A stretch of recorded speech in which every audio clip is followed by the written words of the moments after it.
Baba, if we wanted to explain meditation, what meditation is, particularly the Jungama Dhyan that we do, how would you explain that to somebody, what it is, and also what is the value of meditating? This meditation, you are trying to pay attention to yourself. This is the first sentence. Now, how it can happen? The mind is made up of consciousness and energy. It is the combination of consciousness and energy. Consciousness means here wherever you apply your consciousness, or in other words, your mind. Both are same. When there are thoughts and visions are there, the same substance comes to be known as mind. If everything is clear, only pure consciousness, that is what is the pure consciousness, that is there. Then the attention goes to itself. You can experience yourself as an existence, but nothing else. You cannot see in naked eyes. You cannot understand what it is. It is beyond any comprehensions. All such things are there. Well, now the meditation is recommended so that you can regain the control of yourself or your mind. Mind control. Just now, mind has gone out of control and has become preoccupied with its own imaginations. That needs to be taken care of. For that is the reason a meditation is recommended. When you meditate, like pay attention, focus your mind and sight, just keep watching there. If you are watching there, you will not be able to think eventually, and all thoughts and visions will fall out or dissolve, what you call it. Then what remains is the pure consciousness. Means you will have that existence feeling but don't know what it is. Like that will you will experience, but eventually it will be revealed how you exist as the eternal entity. So but the meditation's first beginning is for mind control, so that you become master of yourself, your own mind. Both are same. Like you are, whenever you need to stop, you should be able to stop. When you need to restrain yourself, you can restrain yourself. You don't have to talk unnecessarily at that time. So then you can keep quiet also possible. Otherwise the mind has become a chatterbox, and it will induce one person also to go into a talking, blah blah blah blah all the time, like a chatterbox. That's what happens. So the meditation's idea is to stop that chattering of the chatterbox nature of the mind, and slowly take control of the thing. When you taking control means when you want to think, you should be able to think. When you don't want to think, you should be able to keep quiet. So that is the idea of meditation. These are the basic points to understand. Silent meditation, you are trying to make the mind silent so that it turns introvert to itself. Just now it is extrovert and preoccupied with its own imagination. To end this phenomena or process is the practice of meditation. Baba, there seem to be two things there. One is gaining control of the mind, which has a lot of practical benefits also, but then the supreme peace, finally finding peace, because you don't find it in the mind. Yeah, the mind cannot give supreme peace because it is into cravings, with analyzing the thoughts and making judgments and absorbing imprints, building up attitudes about me and mine. So all these things form as ego. So this ego is the troubleshooter always. It keeps troubling. Whereas this imagination is helpful and necessary to live in this world. But it should not go out of control. That is what is important.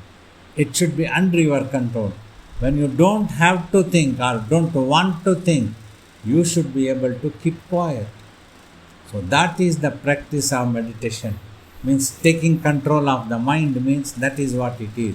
Whenever you want to think, you must be able to think also. That is possible. Consciousness is creativity. It is the combination of imagination and energy. It is the consciousness and energy through which you can imagine, you can become creative is possible. But when you don't want, you can keep quiet. So that is the benefit of the meditation. So, Baba, what is Sat Chit Ananda and how is it related to the self? Sat is the existence truth.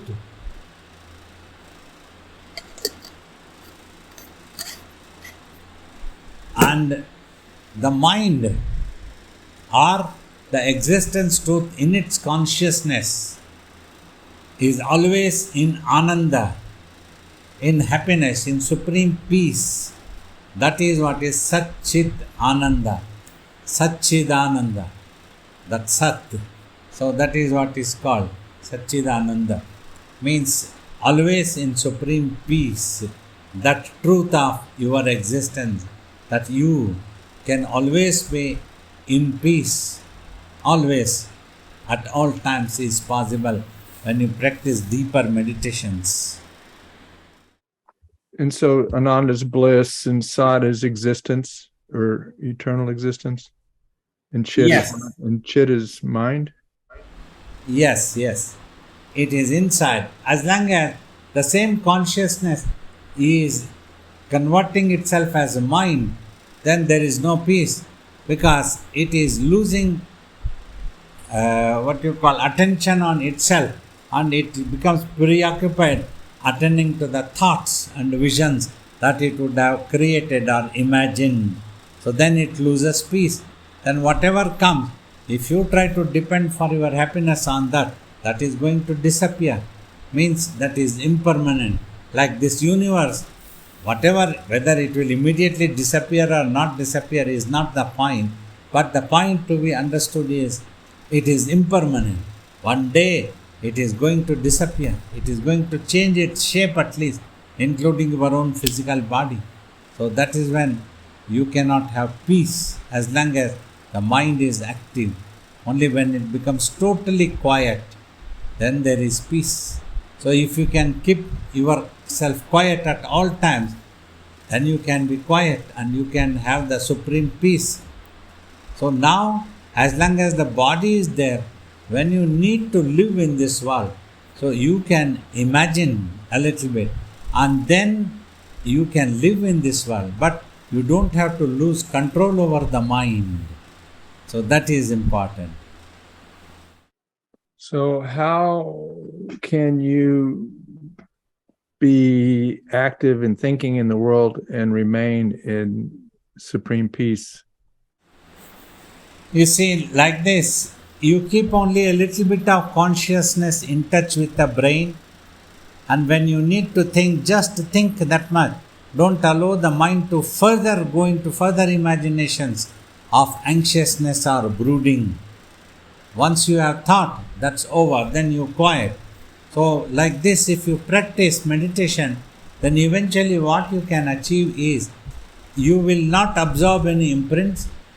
Always you will be silent. Even though you are talking, most of the jobs you will be able to do it mechanically through the body. Talking, walking, everything, all jobs, anything that is needed. Even if a little bit of thinking is needed, you will just do it as a thing to plan, to induce yourself. So that is all. And then you will become quiet again. You won't go out of control. You won't go on and on and on and on and on, thinking, which gets converted into worries very often. So that shall not happen. That will not happen, in fact, when you practice meditation. Just like now, even when I'm talking or gossiping, gossip means any topic, not necessarily be spirituality. Still then, my inside I am quiet and totally in silent. So that is why I am at peace. I have that peace. Total peace is there, supreme peace. Supreme peace, why we call it? There is no other peace like that to compare even. That is the final, amazing, awesome. So the awareness of yourself as the consciousness of existence is there all the time, but thoughts, you can use them when you need them, and when you use the mind, but you've realized that's what self-realization is, isn't it? Realizing that you're... Yes. You have realized yourself what you are actually, which is the permanent entity. At all times, existence will be there. Like this universe, I have told, has only appearance value, but you have the existence value. This is what you realize and you become aware of it. Consciously, if you are always aware, so you will have peace. The mind will be peaceful, is at peace. And you are in your awareness. You abide in yourself. Okay. Thank you, Baba. So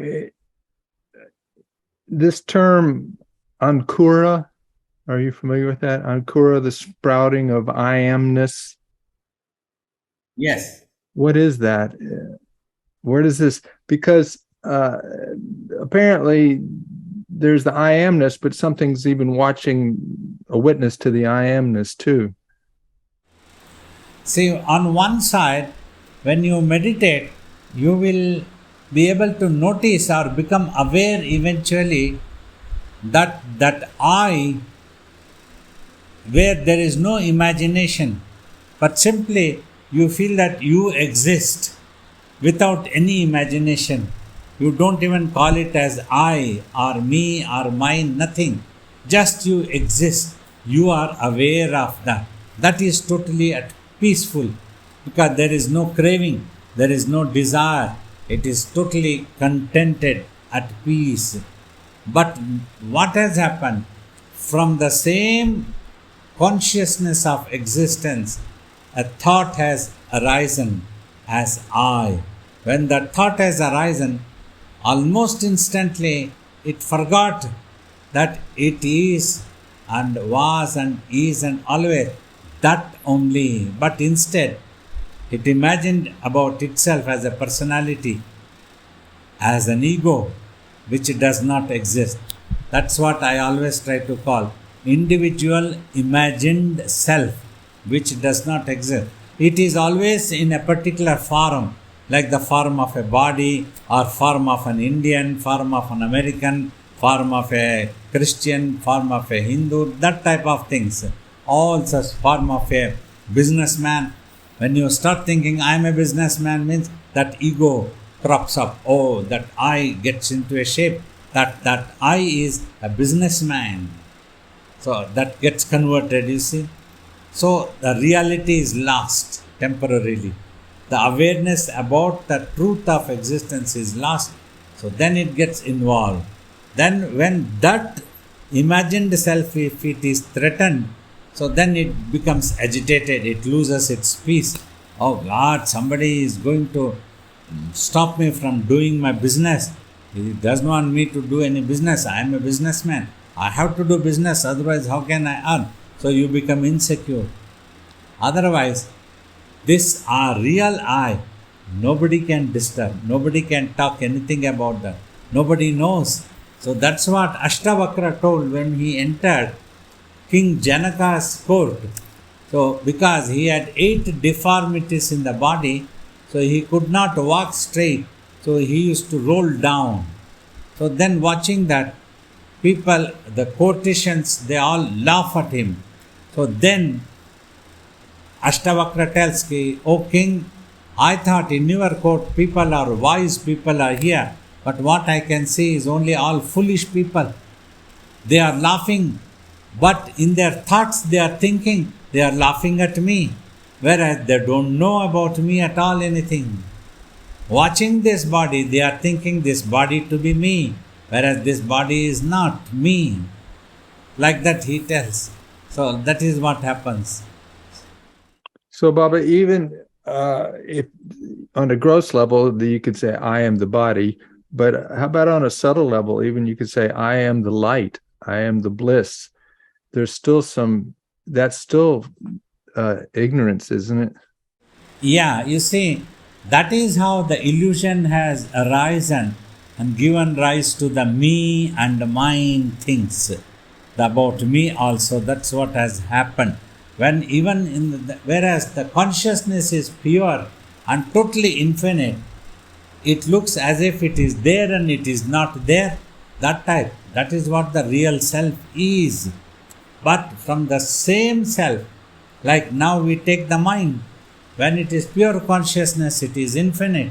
Nobody has seen the mind in naked eyes, but from there only the thought arises and a shape appears about it. Oh, I am a businessman. When that is when that consciousness becomes mind and starts thinking, I am a businessman. Then that crops up, that sprouts as an ego, Ankurit. That's what you are talking. So then that I-ness sprouts. With the I, a shape also sprouts. That's what in Sanskrit, Ahankar. Ahankar. So original basic meaning is Aham is me. Akar is the shape of me. Whereas there is no shape for me at all. Here it imagines a shape, it imagines a name, it imagines Shivarudra Balayogi, it imagines a white beard, it imagines a matted hair, whereas nothing exists really. So anytime there's any kind of shape or definition to I, then that's not true. That's the ego, ahamkar. Because that has arisen out of imagination. Mind. As great sage Vasistha talks in his Yoga Vasistha, the technology used to create this world is imagination.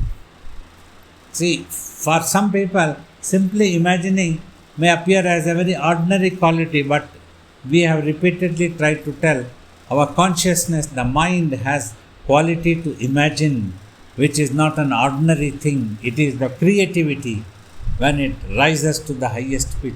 So that's how then creation has happened. So as if there is a creation appears to be. You imagine the thought appears, then that thought takes a shape and a character appears. With the character, a story also appears. Then you go on and you get involved into that story, into that character. In every character, it is you as the consciousness who is operating in a different form. That is only due to imagination, which does not exist. Yeah, earlier on, after the first meditation, there was a little discussion, and it's basically there's the world of the mind, and initially that I amness or the knower is mixed up in that and doesn't know itself, and so the whole people like Baba come along, the gurus, and they go, this is the real truth, and they try to separate the knower from all the imaginations, from what's in the mind. And then self-realization is when you realize that you are the pure consciousness, and everything else is just a coming and going temporary thing. Yeah, beautiful, Baba. Yes. Okay, let's take some questions. Baba and Anastasia. So the question following what you've just presented was, is love an illusion? If, for instance, my experience, not mine, but in silence, peace and joy come, which I would describe as love now, how is that distinguished from my imagination? You would have had a glimpse of silence, and in that silence, this imagination, if the thoughts are coming as peace or happiness or whatever it is, then that is the imagination that is arising. When the imagination arises, that takes a shape. Start thinking, what is this imagination? What is this happiness? What is this blissfulness? So then that takes a shape also. It's like this because it has to have a relative existence. So that's when you start thinking, is it like owning a whole universe that you become the owner, you become the master, or how? So that's what happens. If it is just simply remaining quiet is the peace, you remain quiet and don't imagine anything about the peace also, then you have the peace. I understand. But action is versus literally sitting still there in silence for existence in this physical body. That seems to be my struggle, where I keep coming back around to, which interrupts the peace. But Yeah. So that for that purpose only you have to practice more and more of keeping quiet mentally. That's the meditation. Until you don't achieve, even when you come out, also no imagination must crop up. That is necessary. thank you. Yeah. My question is about the brain and the mind. So, as I understand it, the brain is reflecting information to the mind, and if one is self-realized, is it that the mind just doesn't catch on to that reflection, or is the brain not reflecting anymore? Due to that, little bit of consciousness is in touch with the brain, and intake of the food to sustain the body, that which becomes blood, and along with the blood it carries oxygen also to the brain. The brain is active somewhat, a little bit, to show this world as a vague dream. So that's what keeps reflecting. But whatever it reflects, the mind is no more the mind. It is totally aware of about the truth. Just like now you are projecting a movie and watching the movie, but you are sitting behind the projector. You are totally aware that you are simply projecting and the movie is not a reality. You are always aware. So you remain unaffected by the movie that is going on, whether it is good or bad, right or wrong, violent, non-violent, anything. Mentally you will not get involved and you will not become affected. Like that only a realized soul also is totally aware of the truth that whatever the brain reflects is only like a flash of movie. That's all. Nothing is real because the brain doesn't know what the truth is. So whatever the message comes, it simply reflects. And before self-realization, when the brain is reflecting memories and information and visualizations, the mind, it hooks into the patterns and habits of the mind that are there. Yeah, for an ordinary person who is not realized, then the mind picks up and registers in itself as a fundamental reality. So that's when it gets involved and it gets further into that creation and it gets totally involved mentally and it suffers. That's what happens. And then the brain's activation also increases when the mind gets totally applied onto the brain with that load. So then the brain goes berserk and like a mad. It goes on and on and on and it increases its illusory powers. It does go on and on and on. And different people's patterns and habits, different individuals' mind patterns and habits are different. So they'll do different things with the information that the brain reflects, depending on their mind. Yes, it can be totally different from people, person to person. Even though it is the same thing, like this, anything. So one person might think about this as a thermos, another person might think about water inside that one, another person might think, what is it Babaji is holding? Another person might think does it belongs to Babaji or should I have it? So like that, person to person, the thoughts can differ. Millions and millions of like that. One last part. How many habits and patterns does each mind have, would you say? Millions and millions. Only sky is the limit for imagination always. So that's when it gets involved. That is how it has come a long way, life after life, life after life. It keeps going on and on and on. So there is no limit for that, for imagination. It gets involved. The more it imagines, it gets further involved. Thank you, Babaji. Pranams, Baba. Huh. So I have a question about samadhi and if there are different states of samadhi, because I feel like I haven't gotten completely to, no thoughts at all. And I get to a point where all outside influence is silent. And I mean, I could have someone come up and have to shake me to wake me up sometimes even. But even when I'm in that deepest part of my meditation, there's still thoughts in my mind saying like, keep watching, or this feels nice, or, that was a warm sensation over my body. And how would I even know if I did achieve, total samadhi?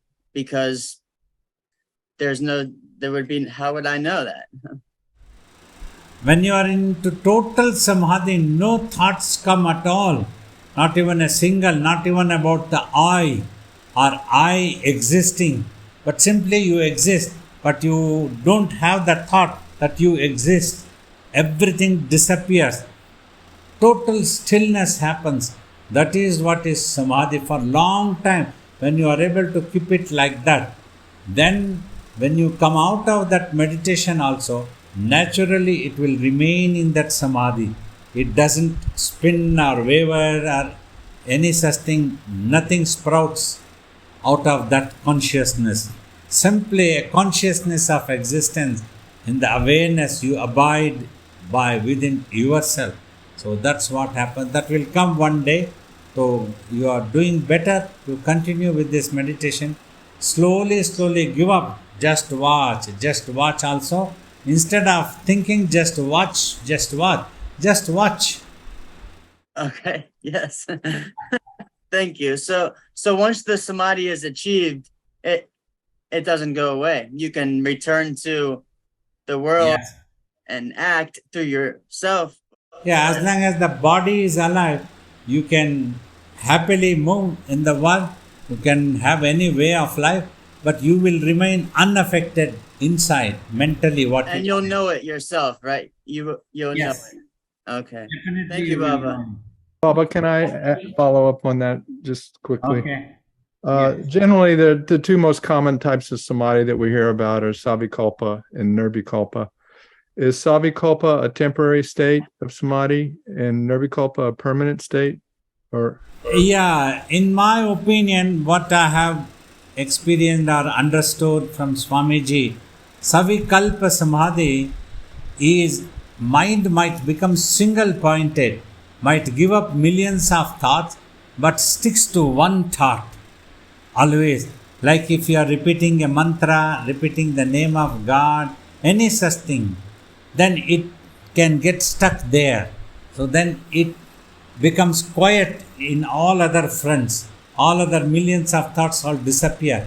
But still that vikalpa is there. An iota of that disturbing factor is there. That imagination is there. So that is what is known as the savikalpa. Vikalpa means there is a little bit of an iota of disturbance for actual samadhi is still there. That is what is savikalpa. Nirvikalpa means there is no more vikalpa at all. No, not an iota of disturbing factor of imagination, not even the I. There is the final thought will be the I always. Once the I disappears, there is nothing else. Like there is an old saying in Hindi, when there is no bamboo and no flute at all. No flute they have to play. When there is no bamboo at all, you don't have to worry about the flute like that. When you do not exist at all, suppose for example, you do not exist at all, you have no problem at all. No problem can occur to you when you are not there. That is if it was the reality, that would have been really wonderful. But people might get panicked or scary. Really, when we do not exist, we are not there at all. No more problem. As long as I am there, the problem is there. So Baba Savikalpa, the I will be there. And then when the I vanishes, that'd be the last thing to go. I focused on the mantra, something like that. I and my God, something. I love the question that Nick asked because I had the same question. So I know after all the discussion, I realized that I'm not there either. I may feel a few seconds of total absence of thoughts, but from the discussion, I'm gathering that we have to extend that period of no thoughts. Yes. But my question is, when I'm meditating and I come out of it, I do feel a certain few seconds of blissful joy or happiness, peacefulness. And it seems like a very calming energy. But then I went in for Rudram chanting. And we did that yesterday for 11 times, which we have been doing for world peace. But when I came out of that 3-4 hours of chanting, I felt a lot of high energy, And then after everything stopped, it was like I just fell into a energy level which was very low, So how does one cope with this? In meditation, it's a different kind of energy that is very calming. In mantra chanting, it is very high. Yeah, you see, that's what I have always told. Blissfulness can always create an excitement. You love something, you love somebody, you love the form of God, you love the name of God. That gives excitement, high energy. When in meditation, totally silently composed, the mind settling down, giving up all imagination, neither I nor I have to see anything. The seer and seen both disappear, is not there at all. So that is when you realize you imagined about yourself where you do not exist, and you are undergoing all sufferings and troubles and problems where you never existed. Yeah, but how does one deal with this high energy, low energy, The quality of energy is different in the Now, next step is meditate. Enough of chanting. Enough. Yeah, enough of our chantings now. Now is the time. Now it is time to forget about chants and go for meditation only, if that's what you want. So there's a want. Yeah.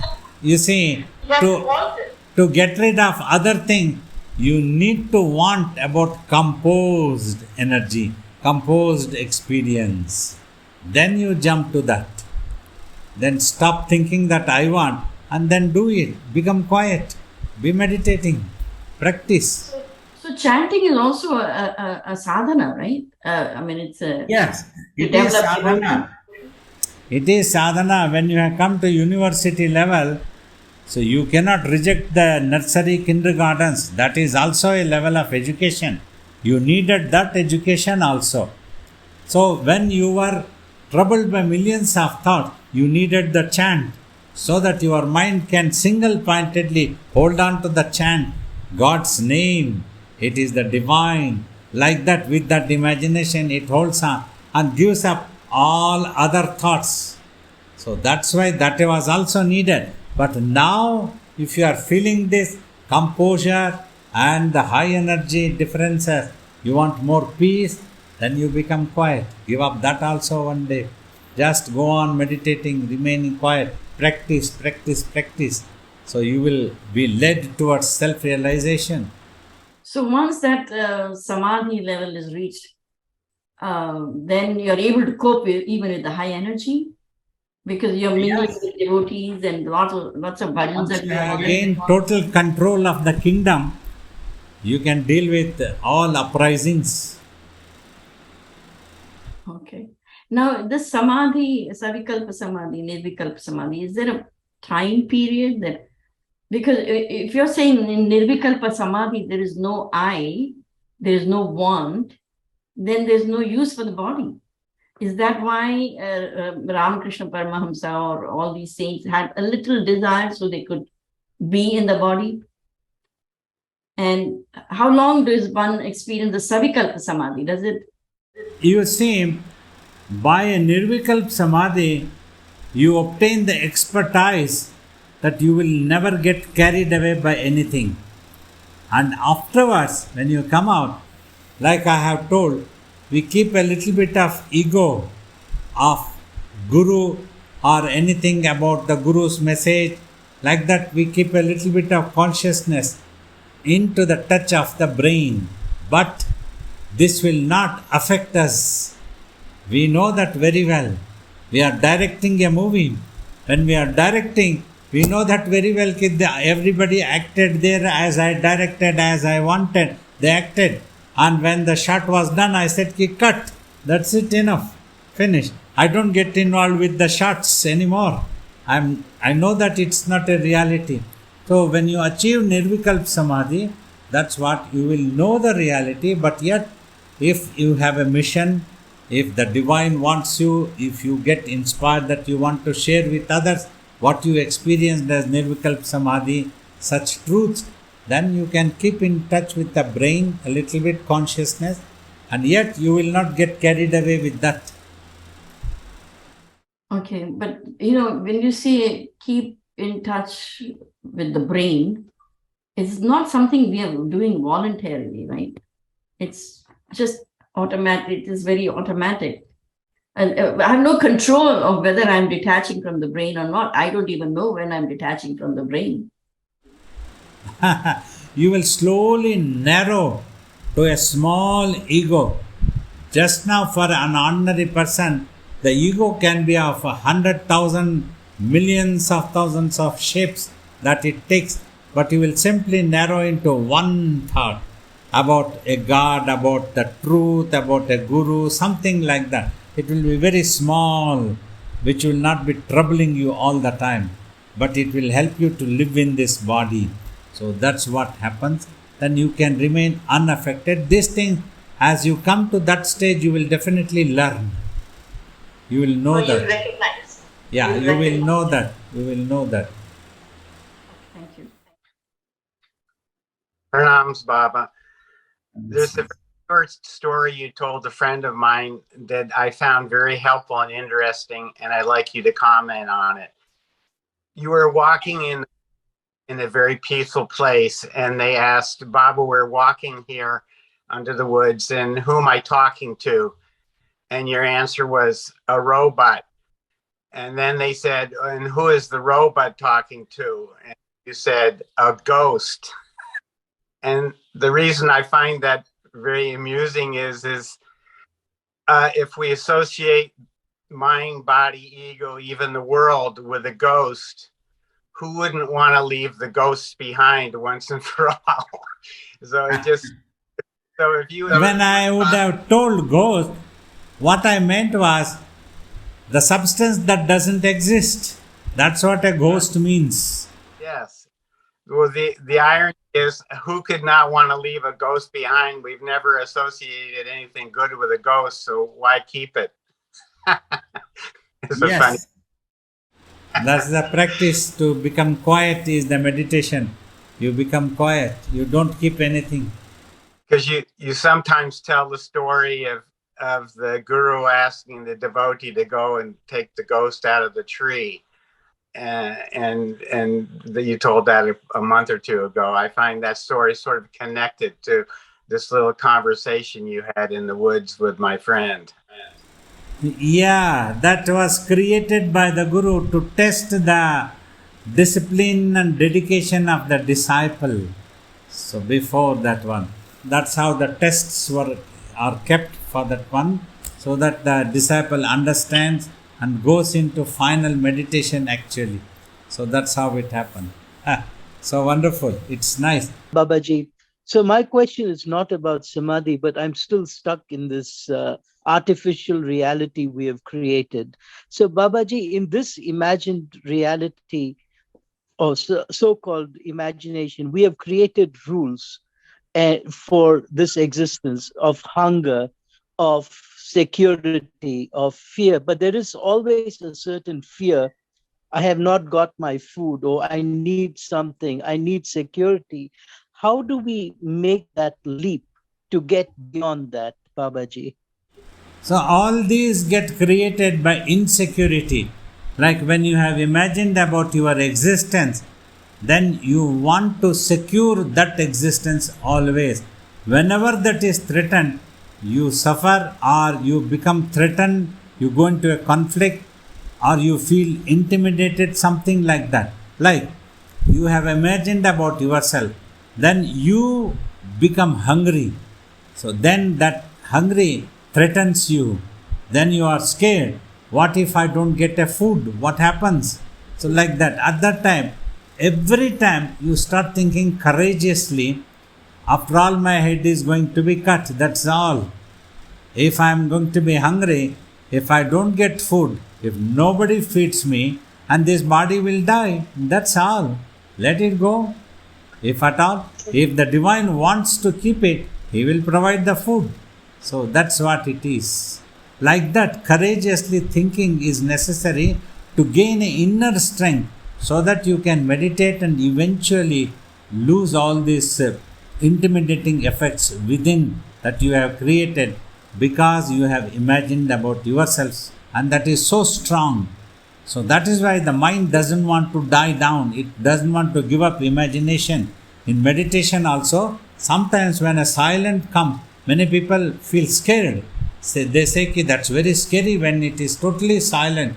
Oh God, it's an unknown place. Nobody is there. What I am doing there? What is happening to me? And so many, because still that iota is there, and that imagines all these things and feels threatened and feels scared.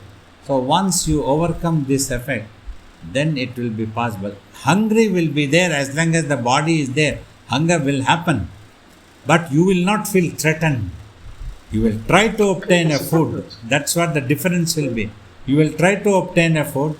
If you get, it's all right. If at all you don't get food, you won't feel scary. You won't feel threatened. So there is difference by when a soldier dies or before dying, the soldier feels threatened. These two things are different. He is ready to die. Okay, thank you, Babaji. Thank you, Baba. Good to see you as always. Such a gift. I don't know if I'm imagining this or not, but as I become more wakeful in the meditation, I just feel like I'm more awake. My body, the table, this material world, it seems like it's getting more real, not less real. You know, this table, I'm more awake. So I look at the table, it feels really solid, not less solid. So my question to you is, am I actually becoming more wakeful, or what's going on? One important to all of you who are there, in theory, by discussing, by listening to some teaching, you cannot make out about the illusion. It is not easy. Because here, like Alex is saying about the solidness of the table, he is trying to touch the table, which is an illusion, by another illusion, which is the physical body. They both are real in their own sense. as long as it is in that sense. Like in a dream, you might be there, your friend might be there, whereas both you and your friend are your own consciousness has created. But as long as you are there in that dream, when you touch your friend, it will appear so real. So by theory, it is not easy or possible to understand these things. You have to practice meditation deeply, and then one day in the workshop of your self experience, you will be able to understand. Because when you raise to that level also, if I talk about that, then your mind will pick up and understand. That's why I try to avoid talking on this topic too much. When people ask a question, that comes out the answer, but do not discuss too much on this topic, because it can be confusing for many people when they don't understand, when they are in this world. So just now, please do not bother about this illusion, reality or unreality. Just consider it is impermanent. Your own body, this world, everything is impermanent. At least your mind will agree for this. This is the truth. And try to meditate. Don't give up meditation. Every moment is useful. Every moment is precious. Meditate to practice to keep quiet in the mind. Practice that the mind remains quiet and quiet and quiet. That will give you all experience about the truth of illusion, of the body and of this world, everything, but not by theory. All my love and blessings, Agastya. So wonderful questions came up today about this topic. I just thought of clarifying about this illusion, not to bother too much in theory, but one must go for a practice that is necessary. Without that practice, so this cannot sit as a reality, what I am trying to teach.